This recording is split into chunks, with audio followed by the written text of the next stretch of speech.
Sheikh Hasina locker নম্বর 128 একটি খালি ছোট পাটের ব্যাগ পাওয়া যায়, যাতে আনুমানিক 422.26 ভরি স্বর্ণালঙ্কার পাওয়া যায়। গতকালকে প্রিন্ট এবং ইলেকট্রনিক মিডিয়ায় একটি সংবাদ পরিবেশিত হয়েছিল, যেটা দুর্নীতি দমন কমিশনের নজরে এসেছে। যেই প্রতিবেদনটিতে বা স্ক্রলে যে নিউজ দিয়েছে তাতে কিছু বিভ্রান্তি তৈরি হয়েছে। আমরা এই বিষয়ে আপনাদের সামনে প্রকৃত তথ্যটা তুলে ধরতে চাই।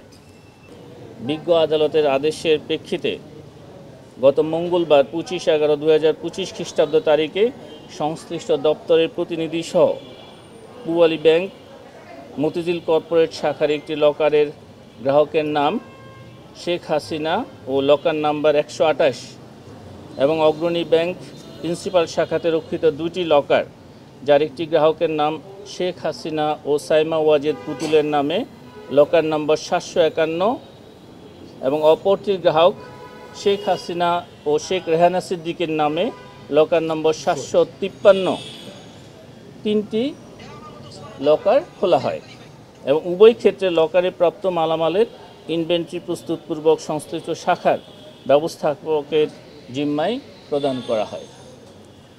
আমাদের দুর্নীতি দমন কমিশনের অনুসন্ধানকারী কর্মকর্তার আবেদনের প্রেক্ষিতে বিজ্ঞ আদালত লকার খোলার অনুমতি দিয়ে থাকে এবং সেখানে সিআইসি এবং জাতীয় রাজস্ব বোর্ডের দুজন কর্মকর্তাকে রাখার জন্য আমরাই আবেদন করেছিলাম। আমাদের আবেদনের প্রেক্ষিতে তারা সেখানে উপস্থিত ছিলেন। কার্যক্রমটা আমাদের দুর্নীতি দমন কমিশনের। প্রাপ্ত মালামাল লকার খোলার পরে পূবালী ব্যাংক পিএলসির মতিঝিল কর্পোরেট শাখায় গ্রাহকের নাম শেখ হাসিনা লকার নম্বর 128 একটি খালি ছোট পাটের ব্যাগ পাওয়া যায়।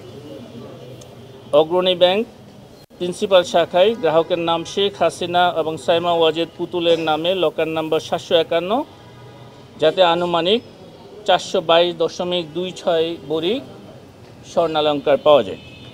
অগ্রণী ব্যাংক প্রিন্সিপাল শাখায় শেখ হাসিনা ও শেখ রেহানা সিদ্দিকের নামে থাকা লকার নম্বর 753 খোলার পর 410.25 ভরি স্বর্ণ পাওয়া যায়।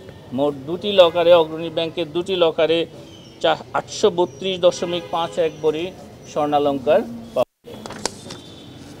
এই সংক্রান্ত প্রমাণাদি আমরা আপনাদের কাছে আপনাদের সুবিধার্থে, প্রকৃত তথ্য জানার সুবিধার্থে সরবরাহ করব।